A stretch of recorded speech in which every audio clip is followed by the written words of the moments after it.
You're listening to Carbon Removal Newsroom, a weekly show about current events in the world of carbon removal, from technology and innovation to policymaking and job growth. Brought to you by Nori, the carbon removal marketplace.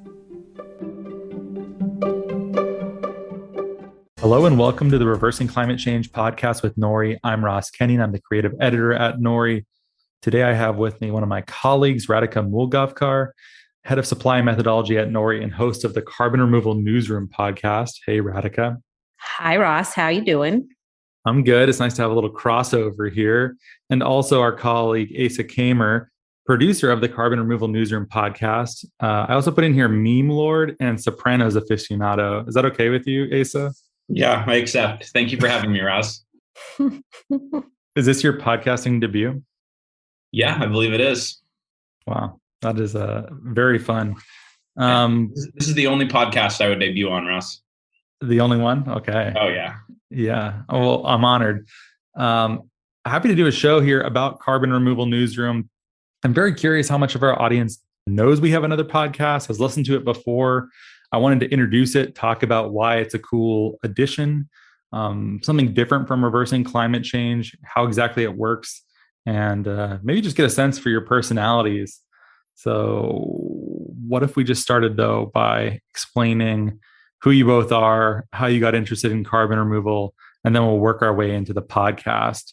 And I don't know, Asa, you want Radhika to go first? Maybe I'll let you off the hook a little bit, or would you feel better just diving right in? What's easier on you? I'm happy to go first, or you should do it. We're just going to throw you in. Radhika's the host of the show, and I think we want to introduce some listeners to what our show is all about, and that starts and ends with Radhika, in my opinion. So, well, thanks so much, Asa. I appreciate it. Yeah. So, how did I get involved in carbon removal? I mean, it's kind of a long and painful story, but the short version of it is I have always been interested in science. I have a cell and molecular biology undergrad degree.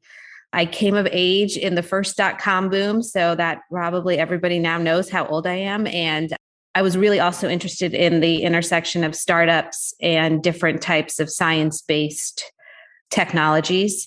So speed ahead many, many years, many, many life changes, a husband who moved me all over the country. And I finally came back to Seattle and had the opportunity to work at King County. And King County, eventually I worked in battery electric buses. So I got my introduction to kind of emission reductions. Again, it spurred my interest again in environmental tech and startups. Heard about Nori through actually GeekWire, and then had a acquaintance who is an advisor, or friend who's an advisor to Nori. And lo and behold, you guys had your seed series funding and you needed somebody with my skill set, and it all worked out. And now it's been like a PhD in carbon removal for me. What? Which advisor do you know? Katie. Oh, okay. Cool. I always forget you had a molecular science biology background too, and you're a lawyer. Yeah, you've had quite a varied career. It's pretty intriguing. We just collect these wild cards over here, I think. I've been everywhere from Microsoft to a big law firm to a small law firm to the county. So I have experienced a lot of different things with a huge break in working in between. So to all those people who take some time off because of parenting, there's always a way to get back in. Don't give up. That's my piece of advice for the day. Great advice. Asa, I think, did I meet you originally through air miners? Is that how this happened? Yeah, I think so. Okay. And how did you find your way into air miners and carbon removal? Well, that's a great question. I mean, I've, grown up sort of a generation, grown up learning about climate change, being concerned about climate change. And even when I was like an undergrad a long time ago, I studied environmental studies as my, focus, and climate change and climate science was a big part of that. And I even took a class where I got to study soil carbon sequestration back in the aughts. So, back in Obama's first term. And so I always, look back on that and I was like, wow, people are really working on that. I mean, people say carbon removal is new, but at least in terms of soil and rangelands, there was some work happening on that academically, a while back. And then after college, didn't really stay too connected with climate change in terms of my work. I worked in the mental health field, and then was working for, my last job was with a local elected official here in the Bay Area. And then kind of throughout that time, just as a hobby and an interest, tried to stay up to date on climate news and what was going on and what was happening. And just the concept of carbon removal really caught my imagination, just because so much of what I learned about climate change and how to address it is just, we have to stop this. We have to, it's all about what we shouldn't do. And it's, framed in this sort of, I guess, like negative way to put it, that way, where it's like, there's all these practices we have to stop doing. And that's obviously very true, but I think it kind of limits the like imaginative and exciting parts of like, I guess, my interest in climate change, where I was like, wow, there's actually something, positive we can build. There's something new we can do.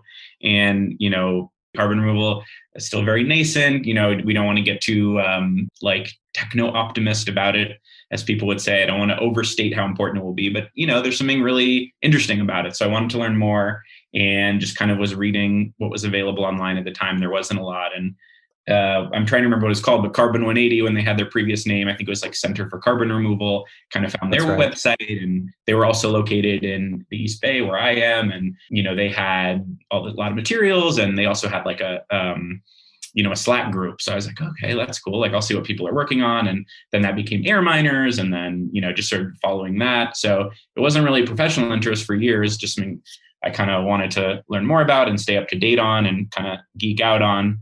And then one thing led to another. There's this podcast, and people are making memes, and Ross is DMing me about a podcast, and, here I am. So it's kind of a great thing. And I'm also coming off of a break for parenting and for having a new child. So that's cool that, Radhika, we can both relate on that. And it's kind of been a good fit, because I get to keep following this topic and, keep up to date on the news and listen to really, really smart people talk about it.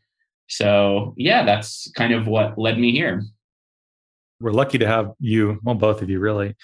There was a whole prehistory to Carbon Removal Newsroom too, because I had this idea. It has to be like I don't know when the first episode came out, but the idea probably wasn't that far before that.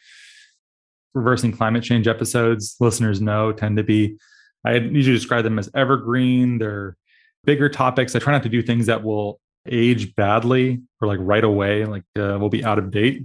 Some of them get kind of loosey-goosey too. They're not always directly on carbon removal. And there's nothing else like it. I think now there is the carbon removal show now, which if you're listening, you should check that show out too. I'm happy there's a lot of good carbon removal content coming out. I think they have a new season coming too. But when we started it, there wasn't a dedicated source of regular carbon removal news. And I was looking at shows like Political Climate or The Energy Gang, these great roundup shows where you have panelists who are experts on these topics, running someone through it. Maybe if you don't have time to read all the papers, well, who really does? Read all the articles and stuff that was happening, listen to all the podcasts. You might have a distillation of that some experts think are the things that you ought to know. Carbon removal should have one of those. It was really hard to keep that up among my other duties. And also, I usually describe myself as not really being a news. I will wait until after there's been a world crisis, like a decade, and then I'll read the history book of it. I'll be like, wow, that was really messed up. That was really interesting. But in the moment, I find it too hard to track. So I fired myself from the Carbon Removal Newsroom job. Radhika, I think you're the biggest news junkie on staff, or one of them. I think I'm only a one of many. It's like a very academic place we work at, Ross. That's true. But I mean, you describe yourself as someone who tracks political news. I'm a political news podcast junkie for sure. I listen to them pretty much every day. I have a couple of rotations. We usually also kind of heading towards the law as well. Oh, cool. I thought maybe that would be a good place to start. I also thought there wasn't that much carbon removal content that had a right of center voice ever. So I sort of set this up almost like Political Climate as having Holly, whatever Holly is, somewhere on the left. Who knows exactly what. And then Chris. Our former co-host. For those who don't know, Dr. Holly Buck. Holly, I know. So I'm speaking with greater familiarity than is maybe warranted here. But she's been on RCC so many times now. I think she's maybe the most frequent guest that I think we've had. I think she's top of the list, if not. And then, yeah, so we set it up that way. And then the show's evolved. I don't know. Okay, so that's like the prehistory. And then it started with you, Radhika. And then Asa, you were a little bit of a later addition. And now integral. But Radhika, maybe start us at the beginning of the season you started with, and what's been your experience of it? Well, it has been both extraordinarily stressful, but more importantly, extraordinarily interesting. Certainly, Asa's arrival has alleviated most of the stress. So I am forever grateful for his hiring and his input into the show. But we kind of started, like you said, Ross, with this idea that every week we would try to feature carbon removal news, but from a policy perspective, and have Holly kind of on the leftist side and Chris who's our other co-host from the American Conservation Coalition, Karis Barnard, on the right side. The irony of that is I think they often agreed more than they disagreed, and occasionally they disagreed and it'd be fun, but never too vehemently. They were both obviously very professional, but also it kind of gives you hope to know that they actually agreed on a lot of solutions. And so maybe it's not so much about the solutions, but about how they're messaged. But that was too much, right? We couldn't maintain it. The quality of the programming wasn't very good overall. I don't think we had some good shows, but some not so good shows. I could not keep up with enough carbon removal news. And then Ross, I think you came up with this idea of trying to pivot more to a business policy science rotation of some sort. And after a lot of conversation, we decided that what made sense was once a month business, once a month policy, and once a month science. And we'd have rotating hosts, and Holly and I would be consistent. So we did that for a while. We brought Asa on in that time frame. So we really then expanded the types of topics we looked at. We also brought on Susan Sue, who's our business person, and we brought on Jane Zelikova, who's our science person. Jane's now gone for a little bit, but Susan continues to be on the business side.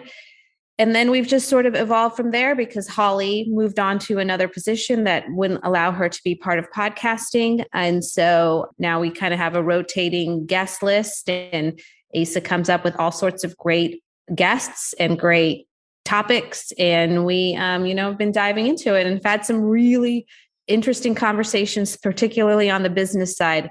We still try to keep it a little bit left, right, and center-ish, but obviously people tend to agree more than they disagree on these things because we're all in carbon removal, but have had some really interesting conversations on how you move carbon removal forward and what are the priorities and how you should prioritize and what are the roles of markets versus government. I have so many painful memories of these growing pains of the show too. I always believed in it. I knew there was a good show in there, but the logistics of getting the right people and the right cadence and all this, I feel like I have a couple of gray hairs just from this show alone. But now it works and I'm really proud of it. It's my favorite show. It's the one that I listen to the most frequently on my own, and not even because I'm obligated to for work purposes. I find it to be a fascinating if you care about carbon removal, I don't think there's anything else quite like it. Asa, you're nodding your head affirmatively. Sounds like this is a show also built for you. Yeah, absolutely. I mean, I was a listener first, and I think I've told you this. I remember a episode maybe 2 years ago where you and Tito from Air Miners were going through like a DOE grant list of like sub-$1 million grants to various university groups and startups to work on direct air capture. And I mean, I was interested. I was like, this is the content that I want because I know enough to kind of know what they're talking about, but want to learn more. And I was like, this is great, And so that kind of got me hooked. I think that was maybe the first show I listened to, and then have subscribed ever since. So, and now you run it, Asa. You're basically the brains behind it. Well, I'm just trying to, keep up the level it was at. It sounds like there was a lot of stress and difficulty getting it there, but I feel like since I've plugged in, I've just kind of kept it running. I haven't had to reinvent the wheel. And also we have a lot of like super informed people who we bring on the show. So it's kind of easy because I just make a list of the big topics that have happened and kind of let them go at it. So I will take any credit that, comes my way via their like good work and like smart thoughts, but so please lavish it on. But I mean, yeah, a lot of it goes to the good people who are able to get on the show. I think the beauty of carbon removal right now is it's growing, but it's still a small enough community that everybody is excited to talk about it and excited to explore different ideas. There's much less like polarization, generically speaking, in carbon removal, though it exists. And if anyone's listened to the show, we talk about it, especially in the environmental justice movement. There's a lot of concerns around carbon removal generically. But the people on our show are all just enthusiasts of carbon removal. So it's always fun to talk to them about how they're thinking about it, what floats their boat, what makes them excited. I mean, and that you can't help but enjoy a show where people are so passionate about what they're talking about and what they're thinking about every day. Absolutely. And the level of news, I mean, there's so much going on with carbon removal, but I still feel like we're able to hit the top, like, most important points. And so we really get like people who are really know what they're talking about the most up-to-date like things happening in carbon removal. And I don't think, that's something I still enjoy listening to, because I don't necessarily find that anywhere else. And listeners are now maybe ready for us to stop patting ourselves on the back. But one more thing I'll say is, today, and not to date the show, I hope this is okay, Ross, but, Heirloom, a direct air capture company, announced a $53 million fundraising round. And we had Noah McQueen from Heirloom talking about their tech and scaling DAC, which is what they're doing, just a few weeks ago on the show, and I saw recently that Robert Downey Jr. tweeted about the Open Air Collective's bill they're working on in New York State. And we had Toby Bryce from the Open Air Collective just a few weeks ago. And even Microsoft's report they put out last week about their attempts to, be carbon negative was something. That effort was something we talked about on a recent business episode with, Susan Sue and Naeem Merchant, who was a guest. And so it's like, we really, it's a contained enough, space that we can really touch on the big things that are happening. And, I like that we've been kind of ahead of the curve on some of those big topics, and we'll try to keep doing that. So many backpats, but it's loud. Mm-hmm. When the show started, I had a hard time finding enough shows, and it was very intermittent. The first season would be like, I guess this is good enough for its own standalone show. And that was, some years ago. But now I think you have to be choosy. Like, so-and-so raised another round. Oh, they're always raising a round. Is this really newsworthy at this point? Oh, so-and-so sold out all their supply to such and such a big company. Yeah, you have to be a lot more choosy. Also, Asa, I will give you one pat on the back. Being a producer is a really hard job, in the sense that if you do your job well, people don't think you did anything. But if you screw it up, everyone knows it's you, and they're very mad at you. That's true, whether it's filmmaking, whether it's podcasting. And Radhika, I think that's probably true for your job too, you're in this moderator kind of position, or trying to keep the show administered correctly so that the flow works. And I know sometimes there's this tricky balance of how much you want to say yourself versus just make sure the whole thing works well. Do you vanish into the background and make the show work, or is this driven by your personality? What do you think? Well, I'm sure it's a combination of both things. I am very, very, when we're doing the show, I'm actually frequently checking the clock to make sure that we're moving along and we're keeping the pace going. People have a lot to say, but it's got to be meaningful. And so about making that balance when we're talking, it's hard sometimes to get people to stop talking, but I always try to be kind of cognizant of that. And also sometimes it's hard to get people to talk because they're anxious and they don't know how to do it. So I always also try to bring a very loose and relatively not structured style. But there is a little art to keeping things moving forward, which I'm continually working on. I'm not by any means an expert. And then, I just try to be a bit humble when I go in there and realize these people are the experts and I'm the person learning. And so I often approach it more from a perspective of what don't I understand, or what is something that I've been thinking about that I would like further clarification on in this area. And then oftentimes it's also, they will say something that piques my interest. And I'm like, wait, I need to understand that better. So hopefully people who listen have the same interests as I do, because that's often what guides the show, not anything pre-existing, though Asa provides me wonderful outlines, but I usually just use that as a framework to then launch off of. And the other thing I often want to do is not let the guests know what every question is, because then it feels a little stilted, right? So they prepare their answers, but I'm not going to let you use all your prepared answers ahead of time. It's been a great learning experience for me. I'm happy that you picked up on that classic podcaster interviewer trick. I have to rely on that one a lot. It's also like the relationship is, the more they present or the more famous they are, or both, the more used they are to giving a canned answer. And you have to outsmart them almost, and like find ways to not get them into that. Because once they do, it's like, everyone has seen this PowerPoint presentation. This is not good. Yeah. This is not real.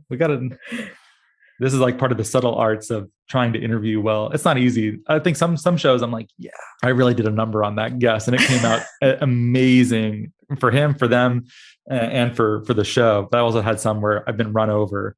I'm like, wow, I did not do a good job, and that show is terrible because I let that person talk because they are a steamroller. I think your instinct is correct here too. Podcasting being a potentially long form medium, if you allow it to be, in the content justifies it, of having podcasting is probably as close to a public face-to-face conversation about meaningful issues as we have. There's something about the written word that is almost inherently abstract, and Twitter is probably the worst example, where you're just talking to people that you hate. Even though if you talk to them in the same room, you might be able to find some common ground and have a productive, interesting disagreement. That's the goal with podcasting, at least as far as I'm concerned. There are many people who've been on the show that I don't always see eye to eye with, but could you tell? I hope you can't always. I try to meet them at a level where we can have a good discussion. I think that's true of Carbon Removal Newsroom as well. I know that's part of your ethos, Radhika. Oh, yeah, for sure. I'm at heart a pragmatist. So whatever solutions you want to bring that work, I'm not too worried about where you're coming from. And I think everybody we have on the show is at their heart looking for solutions to this. And so that's why it's, even if we have different ways to getting to the same goal, everybody has the same goal. And it's, like I said, early enough in carbon removal that it hasn't been clouded by all the other things that maybe the environmental movement has been clouded around, or sustainability. Like, there's just not as much baggage attached to the idea right now because it's early days. Yeah. Do you feel similarly to that, Asa, or do you have a different take? I mean, yeah, I think it's hard because I do sometimes follow some of the social media stuff more than I want. And that always turns into a flame war no matter what. And there is a lot of like bitterness towards, there are some issues with people who don't like carbon removal, obviously. But I have talked to people, I think that like the other side of the coin is I've talked to people who are like doing lobbying within, on Capitol Hill, and have said that carbon removal is like not partisan, that like it has broad, like truly broad bipartisan support. And I think that says a lot about where it exists within like our culture and our politics, that it doesn't fall into some traditional category of what camp and what identity follows it. Because obviously, like, there's a lot of issues that fall into pre-existing camps, and you kind of obscure the actual topic. So I think the fact that it, has this bipartisan support maybe reflects a little bit. Yeah. Anyway, sorry, Ross, that was a long wording answer. No, it's good. Yeah. That actually makes me hopeful, because I know an issue is almost certainly going to be boring if it breaks along conventional partisan divides. Like, if I know before anything else, I'm like, conservatives are going to think this, progressives are going to think this. Someone listening, let's assume that they haven't heard any of the Carbon Removal Newsroom episodes just yet. What are some recent shows that y'all have done? Well, I can take a couple, and then Asa can take a couple. Maybe I'll name some of my favorites. We just did, and I think it was an Ocean CDR episode with Will Burns and Chris Barnard, talking about all of these new and interesting, innovative ocean deep sea carbon removal strategies. The National Academy of Sciences has released a report about different types of funding and research that is needed. And it was really, really informative, I thought, and just something that was Will did a really nice job of explaining the different technologies in a way that I thought was accessible to all levels, and also explaining both the risks and potential benefits of these solutions. Yes. So the other show was Carbon Direct's, two of their folks, and it was talking about tenure accounting, which is a way to think through the value of nature-based solutions versus more permanent solutions, and how you think about the amount of carbon that's being sequestered. It's becoming a much more timely topic right now because there is this disconnect between what we need to do and the technology, especially around permanent solutions. And so nature-based solutions are a good short-term or medium-term solution, but a lot of debate about what that means longer term in particular and what that really means for net zero policies. So those were both really, I think, the very interesting shows and recent. But Asa, what maybe are your two more favorite shows instead of recent shows? That's a great question. I admit to looking back at our list just to kind of pick out a few. We did one in January with Naeem Merchant joining Susan Sue on a business episode. And we stole Naeem's very pithy title to his blog post, 8 DAC companies to watch in 2022. And I highly recommend that one. I mean, it's always great to have a list. And I think startups that are working on new technology is always sort of an exciting topic that people enjoy. And they're not too sanguine about it. I mean, they definitely get into the business model challenges. They get into the technological challenges, the energy use. It's not all these 8 are going to save us. But it is fun to kind of run through, with a business lens, some of the different startups. And a week after that, one of them, spoiler, was Verdox, which is out of an MIT research. That is some MIT research, which is doing electrochemical director capture. They had a large, I think to the tune, something in the range of 50 million fundraising round, like a week after that. And then they also talk about Heirloom in this episode, which, like I said, today announced a huge fundraise. So that is a really interesting one. And Naeem has really kind of dove into what it means to buy a carbon credit from, one of these early stage companies that isn't frankly even removing any CO2 yet. So that's an episode I would recommend. And then there's another one from, I think, November, where it's a science episode where Holly and Jane Zelikova talk about forestry over-crediting. And that's like an issue that I think if you follow carbon removal, but, people maybe in more mainstream climate circles, their concept of carbon removal or negative emissions has, the sort of quote unquote easy one is afforestation or planting more trees.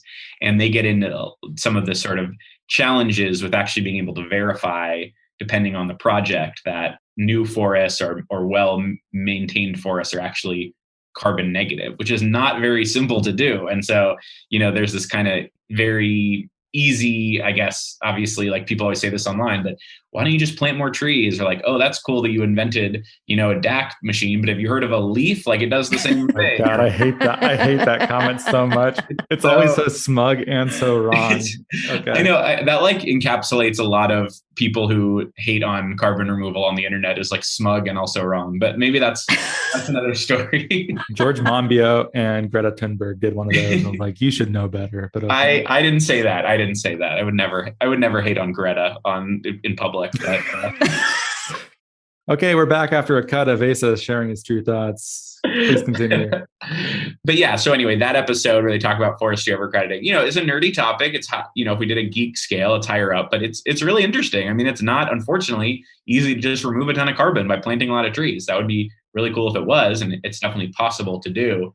But the research into it, paints a very complicated picture. So those are two. There, I could go on. There's more episodes. There's one where we have Holly and Chris going back and forth about climate reparations. That was a good one. Which is a meaty topic that they just kind of scratch the surface of. But those are some of my favorites. The forest one, not that I didn't know it, but it's kind of like scarred me forever because now every time I see an ad or something where buy this and we'll plant a tree, I'm like, no, don't plant the tree because you might be doing more harm than good. Like monoculture is bad. Yeah. It's a little sad when I think about my hope of trees and now I don't feel as good about them.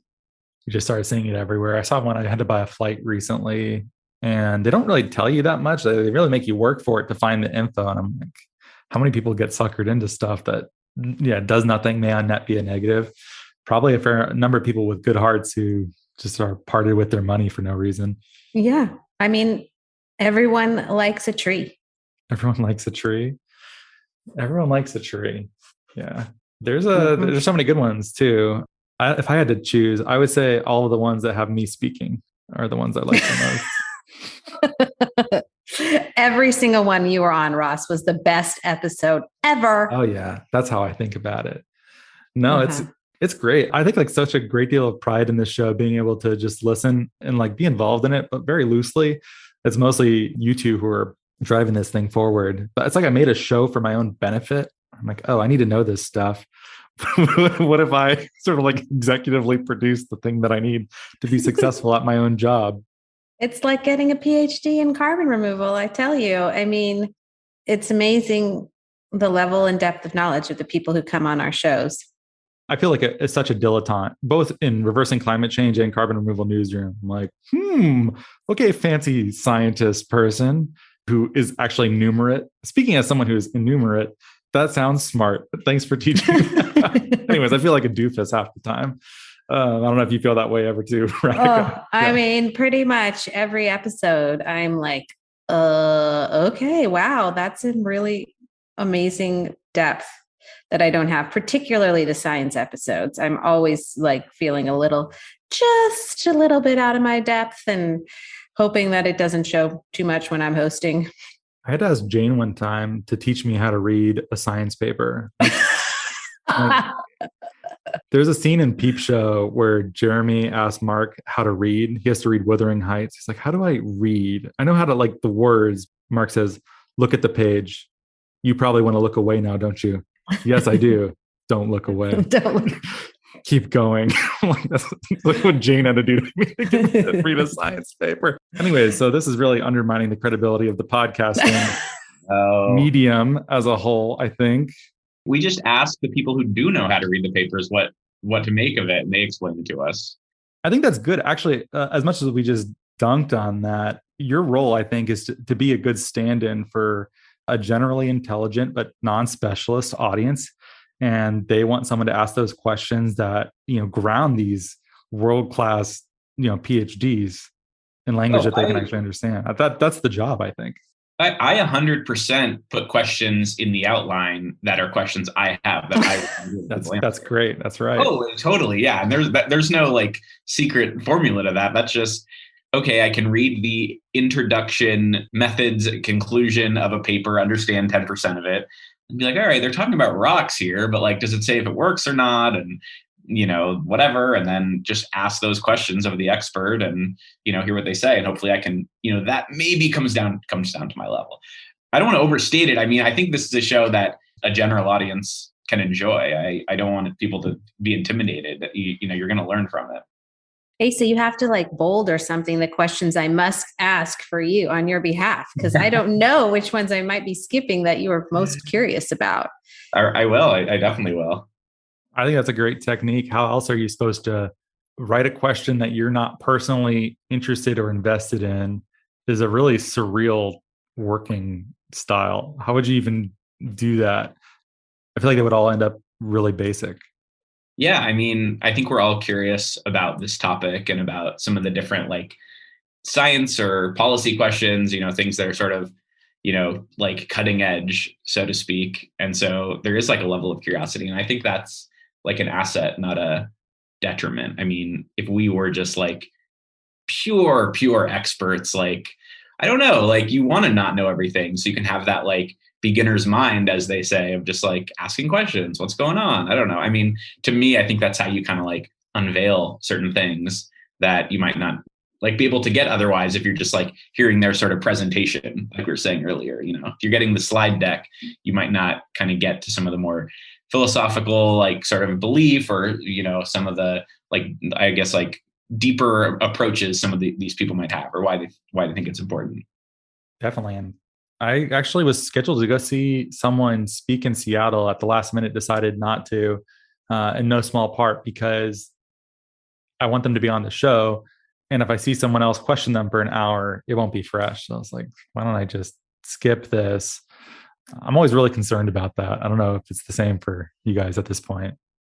Not so much, because I don't think the people we have on the show are probably presenting, and I think because of the format of the show, having three of us on, it's not a question answer. It's more of a give and take and me kind of moderating it, that there are always sort of interesting paths we go down, because you never know how people are going to react versus, like you said, a direct question and answer on stage. So I'm not super worried about the influence other people have on my questions, but sometimes I do worry about the fact that it is a relatively small community. And so how do you keep Open Air, for example, was on a lot of shows and in a lot of Slack channels for a while. And so how do we keep our questions creative and different than what people are hearing? And how do you keep the content interesting, even though it might be at its heart similar to something else?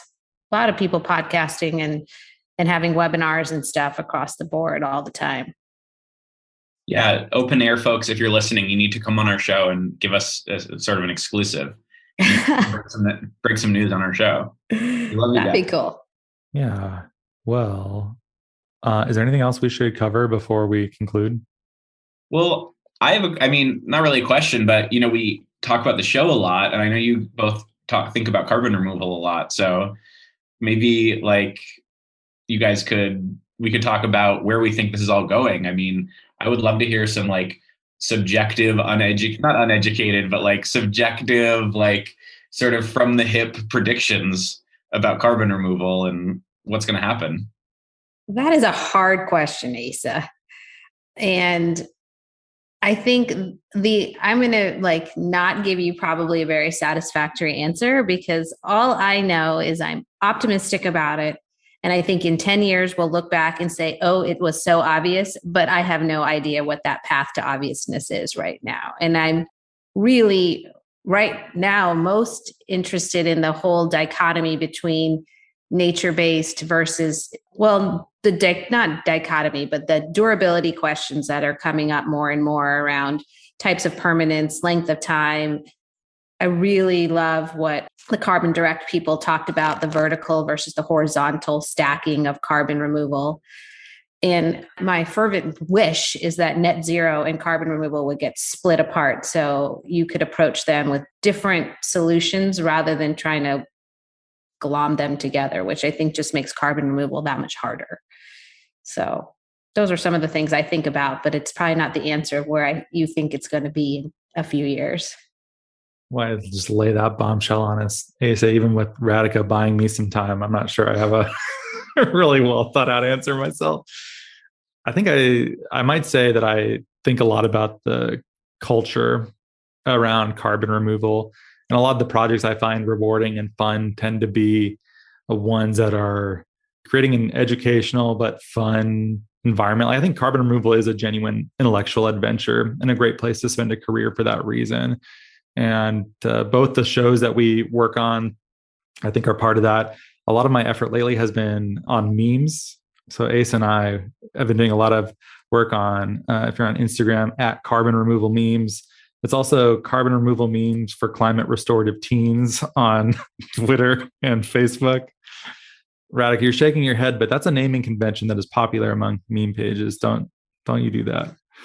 But I think a lot of those are really fun. Making highly niched content, I think, is important. I think trying to make carbon removal cool and engaging, I think that's going to be, sometimes I describe our work as, if you've ever played the Sid Meier's Civilization games, our work in creative at Nori is the cultural victory, where carbon removal, it's you can win by conquering everyone, or you can kind of convert everyone. And I think that's a big part of what media is supposed to do. We want carbon removal to grow, to encompass lots and lots of people who are not currently in the climate space, and create a space for them to be excited and engaged by technology that is genuinely mind-blowing, and political problems that are difficult, engineering ones too. So I see that as my job, is basically to grow the carbon removal space as big as possible, to try to teach people that this is important. And these are some of the interesting topics that people of good faith can legitimately disagree upon productively. And this is where it's fun to intellectually hang out and discuss these things. So I'm hoping that in the next couple of years, those pages and our podcasts get lots and lots more listeners, and we sort of are a good staging area. And there's other places where people land too, which, whether that's Carbon 180 or Air Miners or Open Air Collective or whatever comes out in the next couple of years that in hindsight seems obvious, as Radhika supposes. I'm thinking in terms of a large cultural movement. I think that's my off the cuff answer. Put a gun to my head. Tell me something on a podcast publicly. So what about you, Asa? I think we should turn the question. Oh, absolutely. Yeah. I agree that I do actually think we're going to have technological, quote unquote, carbon removal at a relatively cheap price within the next few decades. And we are going to sort of wonder what all the fuss was about and all the worries about, whether or not it's feasible. And then like the world will go on, and so many of the challenges with climate change will continue, and we'll still have a lot of warming, and we'll have a lot of the like unfortunate like social dimensions and inequitable outcomes of climate change. And, it'll be a piece of it. And one of the things that got me into carbon removal was Holly's book, After Geoengineering. And in that, it's a nonfiction book, but there's these like fictional vignettes. And if I leave the listeners with anything today, it's you should listen to our podcast, but also you should get this book. It's really amazing. And it's all about how the, large scale industrial like carbon removal systems will impact like our society. And yeah, it's really interesting. So I think we will do it. We'll have cheap and large scale carbon removal, and it will help us avoid the highest temperature rise, but it doesn't solve many of the other problems that we face. So yeah, I guess I'm kind of somewhere in the middle of the two camps, between people who really believe in it and people who are very against it. Cool. Thanks for, wow, I feel like you tamped yours down a little bit, Asa. You had all that time to think. You could have spoken for 15 minutes if you had wanted to. No one would have stopped you. I could have, and I'm sure the listeners are glad I didn't. Yeah, I might have cut mine down a little bit. Okay, well, thanks so much for being on the show, Asa, podcast debutante extraordinaire. So happy to have you. Thanks for having me. Great to be here. And Radhika, always a pleasure to have you on. Always a pleasure to be here, Ross. Anytime. Yeah, feel free to extend an invitation my way sometime. Just kidding. I get all the podcasting I want elsewhere. Yeah, well, when we have an episode on media and carbon removal, maybe you should join. What's the Salem witch trials play? The Crucible. More weight. putting the stones on him at the end. Okay. Yeah, you're Arthur Miller for sure. Oh, wow. Are you comparing yourself to the persecuted women of the Salem witch trials? No, it's for the record, no, let's not say it's the guy. I forget what his name is, but he's the guy at the end who they're like smashing with rocks, and his last words are "more weight, like kill me faster." Oh, come on. I would be more than lovely to be on a podcast with. You'd have a great time. Oh no, it'd be super fun. Well, definitely, if you're listening still, check out Carbon Removal Newsroom. It's a great show, my personal favorite. Learn a lot every time. Asa and Radhika do an amazing job at it. And then also, if you like this show, which presumably you do if you've made it this far, please give us a great rating and review on Apple Podcasts or Spotify. Thanks for listening. Share it with a friend. And thank you again.